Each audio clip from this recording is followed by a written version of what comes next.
God zone country से आता और बन गया है बहुत महत्वपूर्ण गॉड के प्लान का हिस्सा। चेटा, संजू, कमाल कर दिया। हम बात करते हैं इनके लिए जस्टिस होना चाहिए, तो फिर इन्होंने कहा चलो आज मेरे हाथ में बल्ला है, एक बार फिर किस्मत ने करवट ली है, मैं खेल जाता हूँ ऐसी पारी जो आप याद रखेंगे। एक मस्ट विन गेम था। उस मुकाबले में जिस प्रकार से रन चेज किया है, इतिहास रच दिया ना, क्योंकि विश्व रिकॉर्ड बना दिया हमने अपने दृष्टिकोण से। हमने कभी भी वर्ल्ड कप में इतनी बड़ी रन चेज को सफलता से प्राप्त नहीं किया है। वेस्ट इंडीज कभी भी इस मैदान पे T20 वर्ल्ड कप का मैच नहीं हारी थी, पर हमने वो सब कर दिखाया है। तो फिर भारत कहाँ जा रहा है? भारत जा रहा है या फिर कहे आ रहा है मुंबई। मुंबई से आया बुलावा कि आइए यहाँ पे इंग्लैंड से कीजिए लगान वसूल। तो आखिरी सुपर 8 के मुकाबले में मिल गया हमें अपना आखिरी semifinalist, and that is the defending champion. तो चेट्टा का नाम आना पड़ेगा भाई। चेट्टा के लिए क्यों इस मौके की वैल्यू थी, जरा समझिए कि आते वैसे गॉड जोन कंट्री से, राइट, पर क्या ही गॉड के प्लान का हिस्सा बन पाएंगे? लग नहीं रहा था ना, आई बी वेरी ऑनेस्ट, क्योंकि जब चयन हुआ तो लगा कि यही तो प्लान है, पर by the time the world cup started ही was no longer the plan. क्योंकि आप विश्व कप की शुरुआत प्लान बी से नहीं करते, और प्लान ए में तो वो थे ही नहीं। ईशान किशन वो जगह ऑलरेडी ले चुके थे, उनके साथ अभिषेक शर्मा थे, दो लेफ्टीज। उस समय किसी के जहन में भी नहीं था कि दो लेफ्टीज ओपन कर रहे हैं, 3 पे तिलक खेलेंगे। नोबडी थॉट अबाउट इट कि कोई प्रॉब्लम भी है। पर संजू बाहर से बैठ के देख रहे थे कि कोई नहीं, एक मैच खेलने का मौका मिला, क्योंकि अभिषेक शर्मा के पेट में प्रॉब्लम थी। तो उस मैच में भी 2 छक्के तो मारे, पर एक्चुअली 3 छक्के मारे, पर फिर आउट हो गया 28 रन पे। तो फिर लगा कि नहीं यार, मौका तो मिला है पर उस मौके को भुनाया नहीं है। फिर चीजें बदलती हैं। चीजें इस तरीके से बदलती हैं कि ऑफ स्पिनर आने लग जाता है, ऑफ स्पिनर आउट करने लग जाता है, अभिषेक शर्मा का फॉर्म चला जाता है, एंड सडनली यू रियलाइज कि यार ये ना सामने वाली टीम हर बार ऑफ स्पिन लगा रही है, हमारे 2 left handed becomes a problem.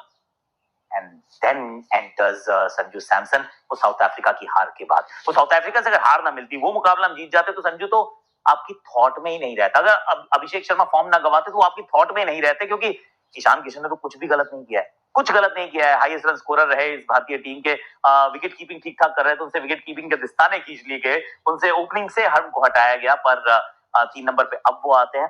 पर सच्चाई यही तो है कि संजू की जगह ही तो ईशान किशन ने अपनी जगह बनाई थी। So God's own plan from God's own country है भाई, बंदा छा गया। और ये जो रन चेज थी, ये रन चेज ना तारीफ योग्य थी। तारीफ योग्य इसलिए थी कि रन चेज में 97 मुश्किल होते हैं, रन चेज में नाबाद रहना मुश्किल होता है। ओपन करने वाला बल्लेबाज फिनिश करके जाए, ये काम मुश्किल होता है। और 10 रन प्रति ओवर आपको चाहिए, उसके अंदर वो जो चेज को ना सर्जिकल प्रिसीशन के साथ काटना, वो मुश्किल होता है। वो सारे काम संजू ने किए यार। पावले अच्छा नहीं रहा था हमारा, सामने से 2 आउट हो गए थे, तो थोड़ी समस्याएं थी, पर ये बंदा खड़ा था। ये ऑल्सो इंश्योर्ड कि कभी भी आस्किंग रेट है वो 12 को टच नहीं कर रहा था। उन्होंने कहा 10 के नीचे रखता हूँ, किसी तरीके से बना लूंगा। और फिर एक समय आया कि बैकसीट भी दी, नो ईगो व्हाटसोएवर। संजू की प्रॉब्लम क्या रहती थी पहले कि एक शॉट, दूसरा शॉट, तीसरा शॉट गेट्स कैरीड अवे, यही तो बात थी ना। इन्होंने कहा नहीं, इस बार नहीं, इस बार नहीं। मैंने बहुत लंबे समय से सपना देखा था कि मैं ये करूंगा।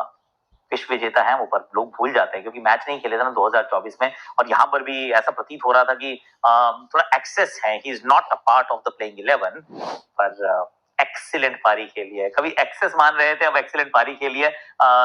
अगर नंबर से हम ऑब्सेस ना हो, तो जो 3 शतक उन्होंने जड़े हैं, उनसे तो बेहतर पारी है नहीं उनके करियर की सबसे बेहतरीन T20 पारी, without a shadow of doubt, क्योंकि it came in a run chase. Run chase आसान नहीं होते, संजू ने इस काम को करके दिखाया है।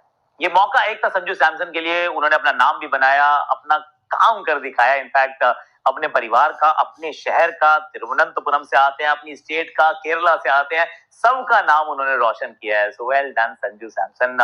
जब आप अच्छा खेलते हो ना, तो जिंदगी खूबसूरत लगती है। सेक्शन और ये वीडियो पूरा देखिएगा, क्यों? क्योंकि इसमें एक मौका एक आज किसको बनने वाला है। You might have an idea, पर उसके ऊपर थोड़ा सा will delve a little deeper कि किसके पास वो मौका था जिन्होंने उसको अच्छे से बनाया। But you know how I am going to start, पर डिफरेंट टेंजेंट पे स्टार्ट करने वाला हूं, क्योंकि भारत का ऑफ कोर्स ये बहुत बड़ा रन चेज है। आज तक कभी इतना बड़ा रन चेज हमने कायम नहीं किया।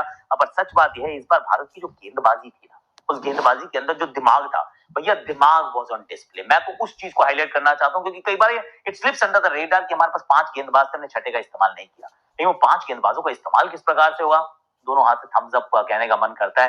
This was planning to perfection. सारी चीजें ठीक नहीं होती, कोई बॉलर महंगा पड़ जाता है, पर जो ओवर्स का जो डिसीजन था कि हार्दिक पांड्या हम आपसे कौन से ओवर करवाएंगे, आपसे ना एक पावर प्ले में कराया पहला ओवर, उसके बाद जो सबसे कमजोर ओवर होता है वो होता है 7वां ओवर, और उसके बाद हम आपसे एक ओवर और कराएंगे और 15 ओवर से पहले आपका 4 ओवर समाप्त।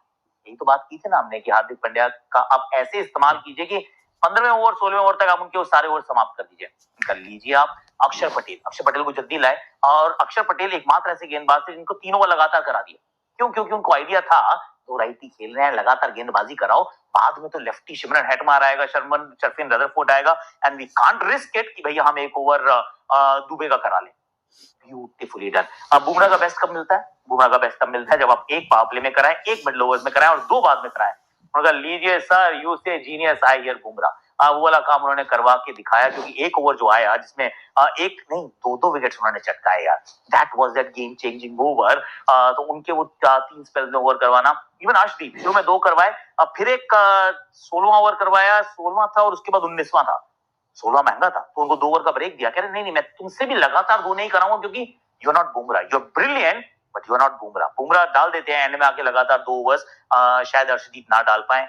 इतनी impeccable planning in terms of the bowling department, मजा आ गया यार। दूसरी बात जो नोटिस करने योग्य थी, वो हमने कल आकाशवाणी में बात भी की थी कि फास्ट बॉलर्स लेंथ थोड़ी छोटी कर लो यार, आगे नहीं डालने का। ये पिच उस प्रकार की थी, स्विंग हो नहीं रहा है, आप थोड़ा दूर डालो, ये तो शॉट मारते ही जाएंगे। तो वो वाला काम भी हमने करके दिखाया। 195 रन बहुत होते हैं, आई डू गेट इट। ऐसा नहीं है कि इतनी सारी प्लानिंग के बाद हमने उनको 130 पे रोक दिया, पर ये 240 भी तो हो सकता था, 235 भी तो हो सकता था, क्योंकि सिर्फ 4 ही विकेट गिरे थे सामने वाली टीम के। अगर ये 4 विकेटें, अब वेस्ट इंडीज यही सोच रहा होगा ना कि रन कम रह गए यार, 4 विकेटें अगर गिरी हैं और हमारे नंबर 11 पे शमार जोसेफ आते हैं जो कि बहुत ठीक ठाक बैटिंग करते हैं, so we actually fell short, right.